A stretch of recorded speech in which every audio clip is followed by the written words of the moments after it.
छी हम चमचम मैथिली गीत में अहाँ समस्त मिथिलावासी के स्वागत करै छी।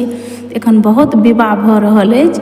आइ हम एगो बेटा के परिछनि कहै छी। जखन बियाह कऽ के अबैया बेटा तहन जे हुनकर परिछनि होइया से आइ हम बेटा परिछनि कहै छी। अहाँ सब जरूर हमर गीत सुनब देखब।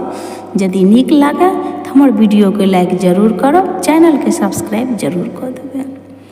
देखू देखू देखू सखिया कौशल्या के भाग है, सीता बियाही एला दशरथ के लाल है, सीता बियाही एला दशरथ के लाल है। धोती देलकन कुर्ता देलकानी, दोपटा मजेदार है। धोती देलकन कुर्ता देलकानी, दोपटा मजेदार है। सीता बियाही एला दशरथ के लाल है, सीता बियाही एला दशरथ के लाल है। घोड़ी देल कनगाड़ी देल कान, डीजे मजेदार है।